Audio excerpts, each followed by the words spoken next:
Thank you. So we heard in the earlier sessions today a lot about pipelines.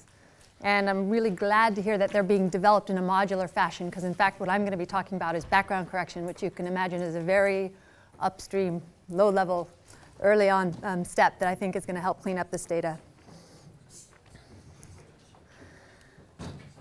So again, we've heard this before, but just to make sure we have the right, understand the data that's coming off the array. We're measuring signal intensities. There are two measurements, methylated intensity and unmethylated intensity. And sort of the quantity we want to study is perhaps a proportion of fluorescence of methylation. The design of the array is that there are two colors being used and there are two designs of the probes. And there's been a lot of discussion, I think, focusing on the two designs because the 450 was the first one that used design 2 probes. But I'm actually going to talk about them as if there are 3 probes on this array because the design ones are done in separate colors. One's in red and one's in green. And so, in fact, even those can be corrected to be more similar in distribution just because of the background of the different colors on the array. So on the right is sort of the number of targets that are measured using these different designs.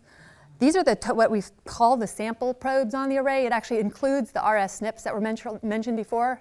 So these are not necessarily, on our package, they're not called control SNPs.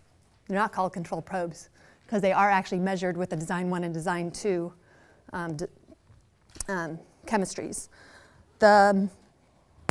It also includes some CPH sites. So not all of these are CPGs too, also to be aware of. Some people mistakenly quote the total and say those are CPGs, and they're not. This is a look at, now these are control probes that Illumina provides. So this is a plot similar to one we saw this morning, except think of it, we've shifted the axes here. This is a plate's worth of data, and there are negative controls and positive controls. And they're plotted on the left, they're in the green channel, and on the right, they're on the red channel. And so the gray, they're not coming out very clearly, but the gray are the background, the negative controls. The green fluoresces highly in the green channel. But notice you can also read the red positive controls in the green channel. And that's getting at what we're talking about as hidden information that's on the array. You can read some of these probes in the channel opposite what their design is and find a lot more measurements. So things to notice, to take home here. So this was a 96-well plate. These are ordered by chips on the plate. You do see pattern, this variation that was mentioned.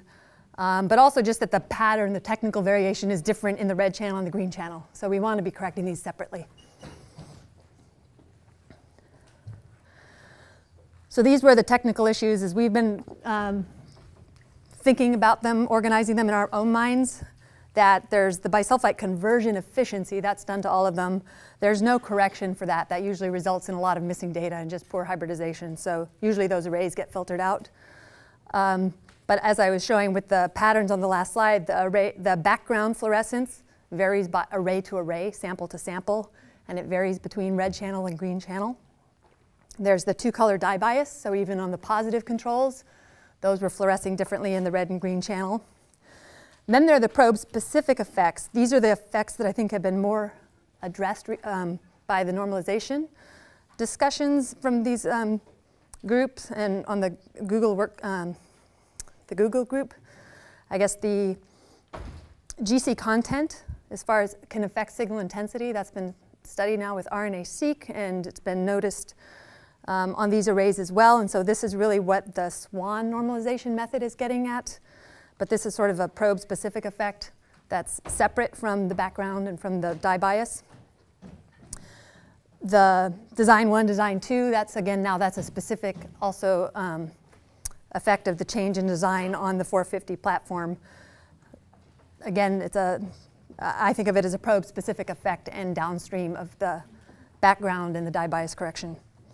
So we've run some PBL samples on the right that are some just replicate. At the same sample, we ran across 6 different times on 3 plates.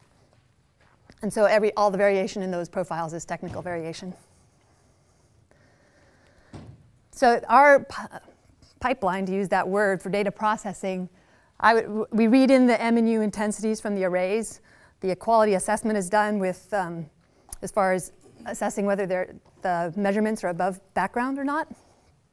But then there's what I'm going to call, and I'm going to make very clear whether we're doing, I hope, I'll try to make clear, within sample normalization, where everything can be done in parallel. You know, it's all done separately within a sample versus between sample normalization, because both steps are being done right now by different methods, and it's not, they get compared to each other as far as assessing all with the data, and it's like, well, you're comparing apples and oranges a little bit in terms of the methods that you're applying and what they're supposed to do. So for within sample, our first step is we'll do background correction and dye bias equalize. The dye bias equalize has been part of the Genome Studio package. Background correction, we have a different method than Genome Studio offered, and we think it does better. For within sample normalization, this GC content bias I mentioned can be done using the SWAN normalization method. And note that all these first three steps here are done on the M and U intensities. So they're done on the raw intensity levels. The peak-based correction and the BMIQ methods really were developed with the design 2 probes in mind, trying to normalize design 2 to match design 1. So those were trying to get rid of specific artifacts to design 2. And those are done on the beta values themselves. So once you've gone to beta values, you've lost the individual M and U values in your data. So this might be a more downstream analysis that you do as far as ordering. And then there's now you can think about between sample normalization, and I think for us whether we do this or not depends on the study and the data set. So this is not something that I want people to take home and do routinely without looking at the data. So at this point, we're probably no longer in pipeline mode, but we start getting into more analysis mode. But I think the within sample normalization parts, we probably can put into the pipelines. So the background correction and dye bias normalization for this array, really the methods, in some sense, that we're applying were developed for gene expression arrays. And the understanding of the error models came and were published with regard to those arrays. So the intensities that we measure, this I, but it's really some function of the true abundance, which would be C here, and the B would be a background error that's additive, and K some multiplicative error. So there are 2 error components. And the B that's additive here is marked by the gray, and on the intensity scale you can see that for low intensities the gray is the major component of error here, so that's where you get the most errors in low intensity situations, most error due to background, sorry. So I think people thought this wasn't really an issue with Illumina arrays because we're not analyzing data on the intensity scale, we're looking at perhaps beta values. But I just want to show what this noise component will do to our beta value. So if you think of adding some multiplicative error here to the M's and the U's, and if you remember that the M's and U's can be, for design 1 probes, are measured in the same channel, same color, then the background's going to be the same in the numerator, but you'll have twice that value in the denominator. And the result of that is the figure on the left, which I'm really sorry, the lines aren't coming out very darkly at all. But there's an attenuation of signal. So on the bottom, this is the true value. This is our average beta value with background included, and we've shrunken the dynamic range. So the idea is we have less range of beta represented, and beta is biased towards 0.5. So it's a symmetric bias that gets introduced. In the design 2 probes, because we can have different background in the different channels, we still get a reduction in the dynamic range of our beta values, but the bias is no longer symmetric. So it can either be skewed over to the left or to the right, depending on whether the background's higher in the red or the green channel. So there is an attenuation of the beta value measurement. And that does have an effect on differential expression, even for a single measurement. And so again, offsets and background subtraction was considered for gene expression, but what was found to work much better is to do a convolution. And it's called a signal noise convolution, which is to assume that we have some true signal, intensity signal, Here it's an exponential, but there's some component of noise. This would be the background part that's added to the signal. And then what we're really observing is some intensity like this, where our signal isn't really starting at 0, but it's got this additive background to it. And so the question is, can we, using the math here, remove the background effect and get a better estimate of the signal intensity distribution? So here are some data from one array looking at the the M intensity in the first column and the U intensity in the second column for design 1 green probes, design 1 red probes, and design 2 probes. And you see they do have different distributions, and that's because of the different biology of where on the array these are situated. But all of these I've tried to note here. There's a very small black mark, although it's a little bit larger appearing here, are the negative control probes. So you can see those lie very nicely under this peak, and could we in fact correct for the negative control probes?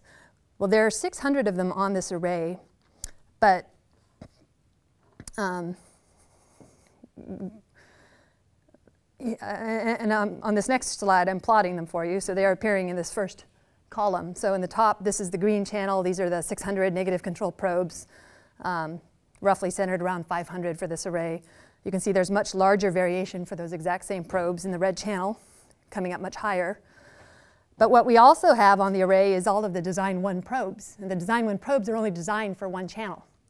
So what I'm plotting on the right, and what we think is sort of the hidden information that's available in the IDAT files, it's not available from Genome Studio because they don't read it off the IDATs when they're presenting the summarized data for you, is that you can take the red probes, so there are over 170,000 probes that are designed purely for the red channel in design 1, and read them in the green channel. And take those measurements and do the exact same for the design 1 probes that are designed for the green channel. Let's read them from the red channel. The means and the variances of these distributions are quite well capturing the background from the negative control probes.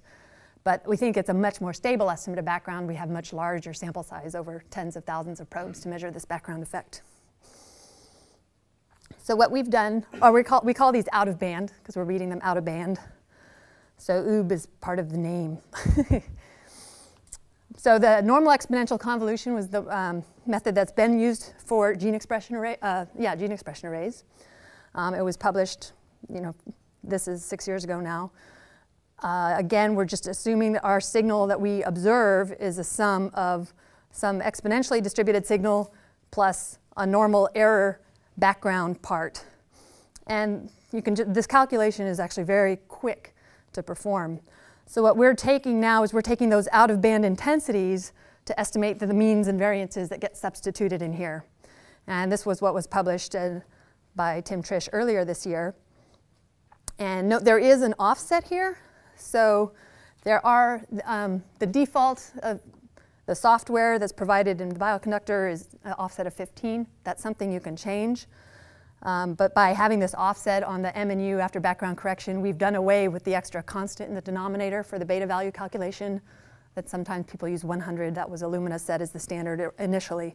But we don't use that constant in the denominator because for each M and U corrected signal, we do have a small offset built in. So in the paper, we've compared this background correction to a variety of others on a variety of control samples. But instead of doing that comparison here, I thought what I'd show you is some of the procedures that are used subsequent to it, and then sort of evaluate how they work in unison, more like the pipeline stuff that was shown earlier. So the red-green dye bias, here's an issue with one array where these are the normalization probes on the green channel versus normalization probes on the red channel. And again, these lines are not very dark. This would be the diagonal. Were they equal?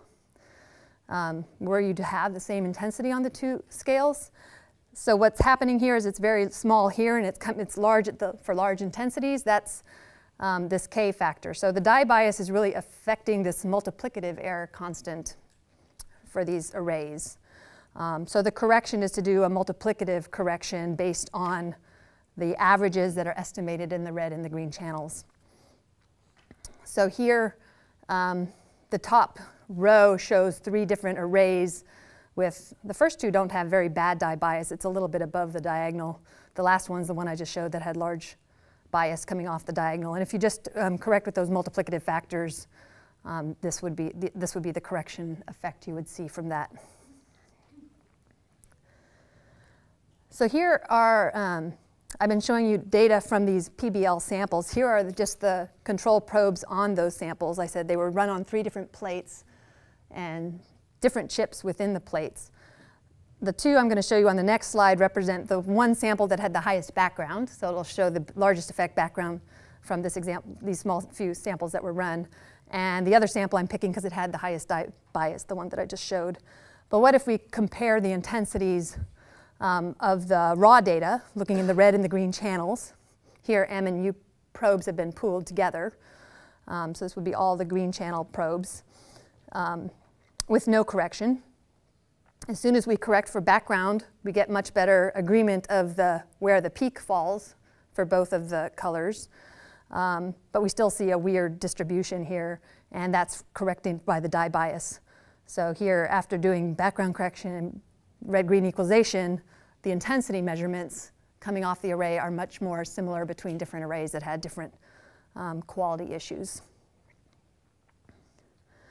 So now we think we've cleaned up the signals themselves in order to do some of the downstream corrections for instance, the type 1, type 2 design. So the processing here that I'm going to show and present results, the method is to do the background correction I showed, the dye bias, and then do the BMIQ method that was mentioned earlier. I have some results from SWAN, but BMIQ did a better job of getting rid of specifically the design 1, design 2 bias. So here, this first plot on the top left, the black line is one of the PBL samples. And then the 3 different histograms under it correspond to what I'm saying are 3 different designs really on the array, because even the green and red see a shifting in the distribution slightly because the red had higher background on this array. And then the blue is the design 2. So this is the raw signal from the 3. As soon as I run those 3 steps, I get very high sort of now agreement of where the high and low values on the array should be across the different designed probes.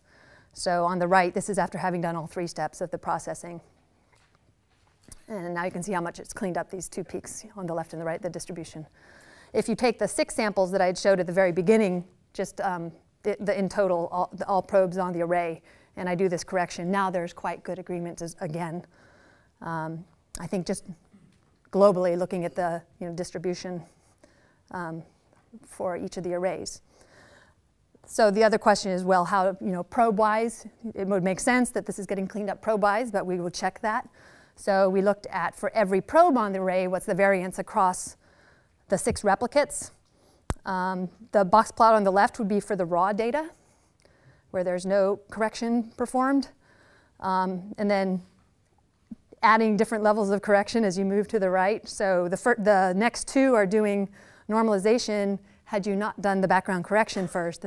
First one's using SWAN on the M's and U's, the next one's using BMIQ, so it's getting rid of the design 2. But in fact, just doing background and dye bias equalization reduces variance more than those other 2 normalization methods does. But the other 2 are downstream methods, so if we go in and add them, we will improve things further. So I think there is, again, room to be combining the different methods to reduce the most variance across signals. This is just if we stratify design 1 and design 2 probes.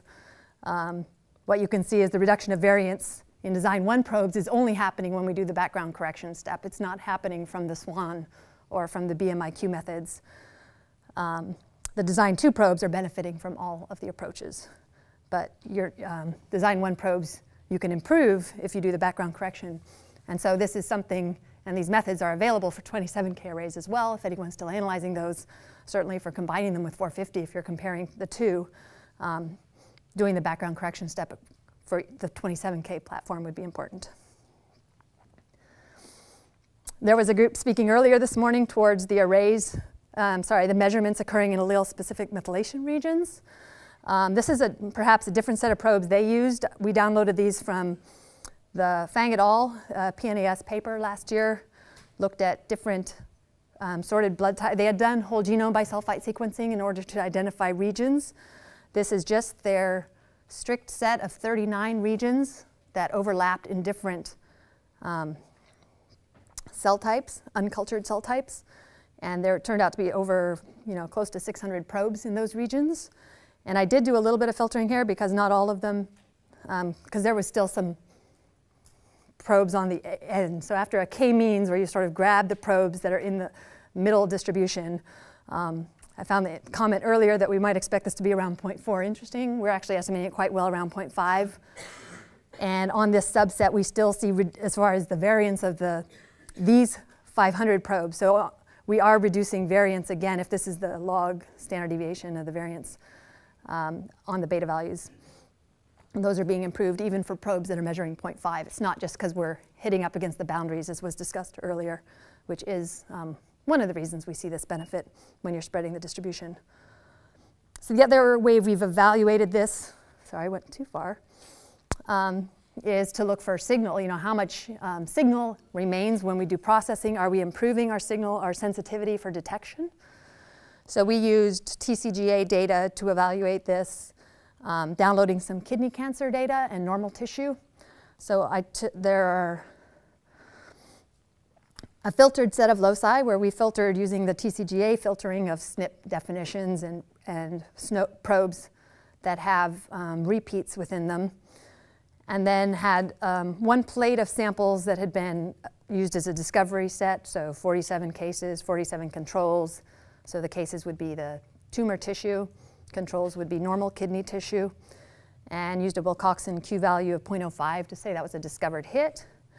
And then took a separate plate of samples with also 44 cases, 39 controls, and just looked at the p-value of less than 0.05, whether or not it validated or not.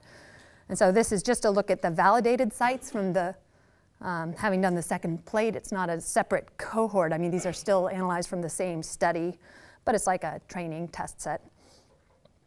And, but it's training here, I guess I should still say discovery.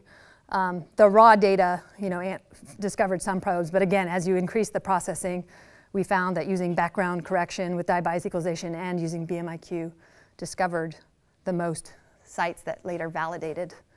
And this is breaking them up again by design 1 and design 2. So that we think we're not losing signal by doing the processing. The software for doing this is in the Methylumi package in Bioconductor. Here's the command we use for background correction. I think these are the default options now based on the comparisons we did in the manuscript. It does require the IDAT files because we do read in those out-of-band intensity measurements in this part of this. Reading it in, it makes it a large data object, but that allows us to do the background correction. Dye-bias equalization, same package, normalized Methylumi set. This uses the positive controls, and again, this really is just, I think, the same method that Genome Studio would apply as well. With the most recent release of the package, you can easily, we'll take you up, Casper, where are you? I think it should be, we'd love to have it included in MinFi, so you guys aren't switching from packages to packages. But right now, at least because we've been switching to MinFi ourselves, we have commands that will allow you to automatically recast the Methylumi set into a MinFi object so that you can run SWAN, which I had done for some of these. And then the BMIQ we just downloaded from the code on this website. So that one we used separately. We didn't use within any of the packages that people had developed here.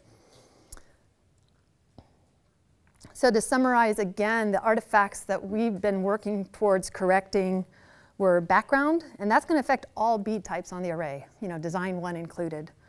Dye bias, that's only going to affect the design 2 probes because those are the only, because the dye bias I was mentioning is that multiplicative constant. For design 1 probes, the multiplicative constant will cancel, so it's not an issue with design 1 probes, but it is an issue with design 2. So I would correct for the dye bias before going on and doing some of these other clever normalization schemes that other people have developed, these two both being a within array normalization methods. And again, I didn't even discuss doing anything then downstream of between array normalization. I think that would be data set dependent and then batch correction, but I'm interested in reading some of the posters out there that are describing people's experience with these, with the downstream other cleaning data methods. So I also wanted to give a general overview of TCGA because there are a lot of 450 data there available for people to analyze. We've heard already how it's been, I don't know, is sucked in the right word to use, to the marmalade package, and maybe it's easier to access, maybe it's already been made easier to access for you there. But here's the website. There is 1 year of funding left for this. The first cancer that was analyzed was the glioblastoma. And there's an example of a cancer that has a very strong CpG island methylator phenotype, GSIMP, that was discovered for that paper. It was initially done on Golden Gate arrays. Then more samples were run. The 27 came along. This is how technology goes. Then it's the 450. So that paper had a little bit of, I think the early paper actually may have cut it off with the Golden Gate just because they had to go to press.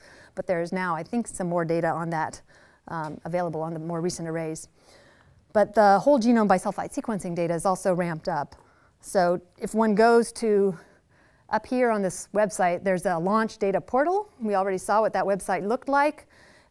This gets you to the main data summary matrix here.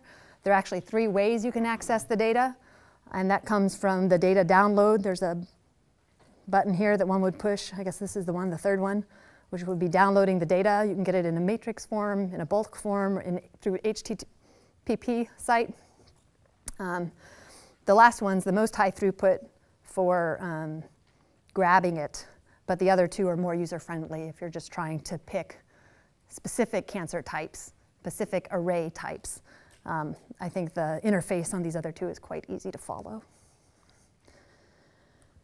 This is sort of an overview as of April 3rd. To give you an idea, there were 25 different cancer types already analyzed on the methylation arrays, and 8 different have whole genome bisulfite sequencing data now. So as far as tumor normal breakdown, there are many more tumors than normal, but there are over 8,600 of these available for download.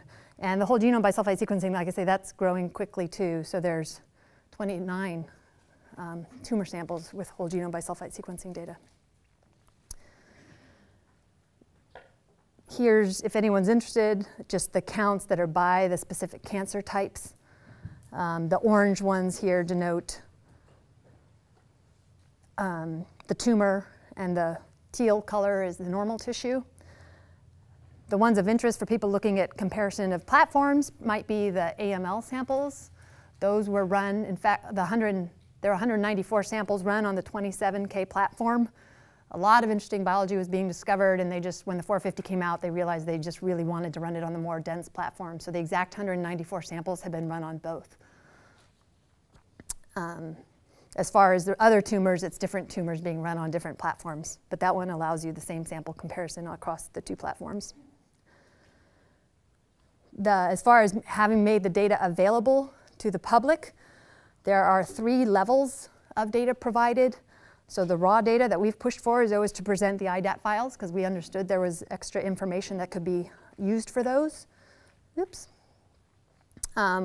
When we process the signals, the processing that we do is that normal exponential background correction step that we shorten for noob, using the out-of-band measurements, and the dye bias equalization step as well.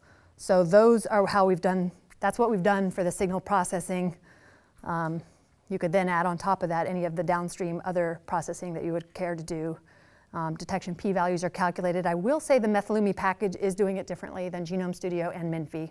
So that's, as a user, an irritation. It's just another method. But they are going to give you different results. You'll just have to, decide which one you want to go forward with. But to be aware, they will be different as presently implemented. The interpreted data, here the beta values come, and in the most recent, they've decided to mask 4 people, those that would include a SNP at the CPG site or within 10 base pairs on the probe. and repeats that are, I think, 15 base pairs long, because these would have issues with sensitivity. So these are just masked for you already. So it's not as nice as some of the pipelines discussed here. You might prefer getting the process signals and doing your own masking, allowing to check different cutoffs for SNP frequencies. I think 0.01 is the minor allele frequency that was used here.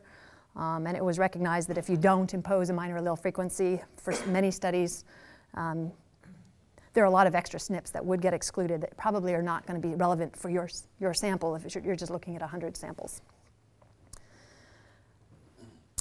These are the data that have been generated. There are also different levels of processing for the whole genome bisulfite sequencing. Because these are sequence data, there is, for the BAM files, an extra level of security and protection. So for these, you would have to apply to get access, but they, in theory, that will be granted and you can use them. But it is just for confidentiality purposes, making sure you have security in place as well. The bed files that are the summarized files that give you the quantitative CPG readouts, those are not protected, so those should be downloadable. And then they have SNP files that they've called SNPs from the bisulfite sequence data. And they have some simplified interpreted bed files as well, I believe. For some of the recent cancers, maybe the bed files are not available yet, but the BAMs should be loaded for all of these cancers that I mentioned.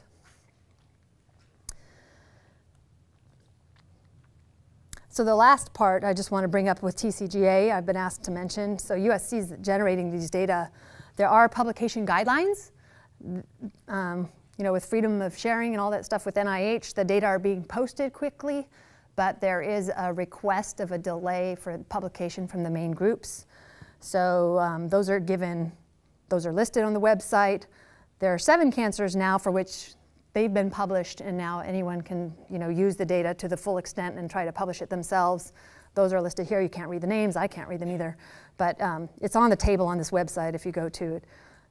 The others, the next 7 or so, have the sort of embargo date listed behind them, coming when they'll be released within the next year. My understanding is you might be able to publish on these cancer types now as well if you're only looking at one platform, but what they're trying to avoid is people publishing new results, maybe combining. So for instance, people were interested earlier, combining expression with methylation. Those are the kinds of questions that actually for some of these cancer types that haven't been analyzed yet, there would be an embargo required, a waiting period before you could publish such results. And then there are even a list of cancers down here where they're still doing the sample collection at the very end, trying to get up to 100 samples to analyze those other cancers. So I will go back to some things that have been discussed earlier in terms of using TCGA data. It was one of the example data sets published in this Nature Reviews paper that showed there were batch effects coming off of the arrays. Those were 27 arrays, but I think the issues are still in some people's mind for the 450 arrays. And I think there was some discussion about this and using combat and methods to address it last year and mentioned earlier today. The other topic with TCGA is another topic that's been discussed today, so I think people are all trying to make the community aware, so I'll just add 2 more slides that show this picture. But what we're studying, we're looking for is differential DNA methylation. And we have 2 different samples, but really what we have is a population of cells. So we might get 10% methylation of cells in this sample on our left, and 80% methylation of cells on the right, with blue denoting methylation and yellow no methylation. But cell type can confound this because we know cell types have different epigenetic, different DNA methylation profiles. So if your methylated signal is all coming from a different cell type, this is the confounding of cell type that we've been discussing that Casper addressed a lot earlier. So it's concerned, people know they're addressing this with whole blood, they're addressing this with brain tissue. A recent paper coming out having sorted 450 data on sorted cells for the brain. It's also an issue with tumor purity with TCGA. So I'll just tie this into how it was found with TCGA. It didn't make the publication because this was the answer, actually. They realized it wasn't a methylation difference. They did cluster analysis. I mean, the big hope with methylation with these different cancers is with the first paper, the GSIMP, the discovery with the brain cancer was that there's a large phenotype with different methylation, so they just started, every new cancer that came out, let's look at methylation, let's cluster and see if we find different subtypes. So lo and behold, there seemed to be a different subtype of ovarian cancer. Could we validate it? Yes, it actually showed worse survival. Well, that sounded important. Why are these samples different? Well, it turned out they had different purity. So there was leukocyte infiltration in a large number of samples. And if you're just doing a cluster analysis, what you might be finding is a separate cluster that's showing different methylation due to composition. Again, this is what was raised earlier. So when they realized that, they tried to clean up that signal and realized there really was no kind of SIMP phenotype within ovarian cancer. Methylation there was quite similar across the different samples. You couldn't cluster and find methylation subgroups. But just by looking at the methylation data alone, one might have misinterpreted one subgroup that had been singled out, because even, like I say, biologically, it's clinically relevant. They did show worse survival, but it was not a change of the methylation status. It was actually the composition of the cells. So beware of these issues when using TCGA data as well. It's always good to talk to the people who generated the data and know it the best, to know if there's something added they could tell you about your use of their data. And with that, I'm going to acknowledge in the Department of Preventative Medicine, Tim Trish is the one who's been the spear horse working on the Methylumi package and developing the background correction methods. Programmer, hardcore. Carrie Breton and Frank Gilliland are collaborators who've provided many of the control samples that we've used for validation. And at the Epigenome Center, our production group, so Peter Laird, the director, but those under him, Ben Berman is the one who's the expert on the whole genome bisulfite sequencing. Thank you for your attention.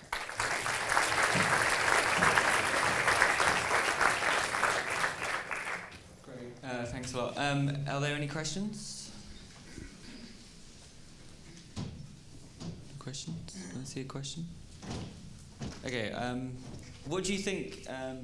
So do you think that now, if we do this dye bias and follow pretty much what you're doing and do the normalization, do you think that we're at a stage now where we're fairly confident that's sort of set in stone and that's going to be the final analysis? I mean, is there going to be more innovation there, or are we done now? Yeah, I think I'll agree with Christophe as soon as you get these parts in. I think he sort of felt at this point it'll be more incremental. I don't think. Well, now I want to back off even being there. No, I think we're pretty darn close to having our grasp on the normalization issues. And I say that so I work with two different types of collaborators. I work with the Cancer Center people, but I also work with the environmental health people. And they're looking for very small effects that we replicate that have beta differences of 0.02. And we don't know what to make of those. But those looking for, I think, exposures affecting methylation is a completely different methods world right now than the cancer researchers who there's just so much going on. They've got a lot to figure out with with big whopping differences. The environmental health people, on the other hand, I think really are trying to make sense of more subtle effects. So that's why I hedge and haw about, that's where I think the processing, and we've seen it being very important. With the cancer samples, maybe it won't be so important. You'll still find your top 20,000 hits. But if you're looking for only 5 or 6 hits and you haven't done careful processing of the signal in advance, you're not going to find it because there is too much noise. So do you think post-processing, like adding in more data sets, as in other like histone marks, other epigenetics, genetics as well, gene expression, do you think that'll add more bang to the buck? Sorry? I think that'll add more bang for the buck than fine-tuning this further. Yeah. Oh, there's a question, great.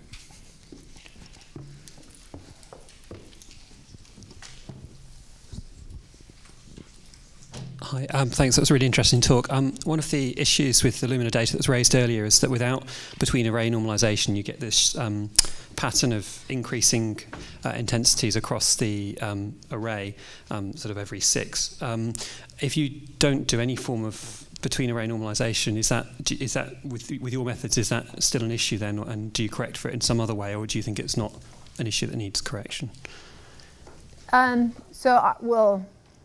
methods correct for it, but don't use the trend information because it's just a within array. But we do use the background from each array. So in that sense. And that's enough to correct? Yeah, so I guess I could add a figure that shows the control probes after being corrected look pretty, the pattern seems to have disappeared. Thank you.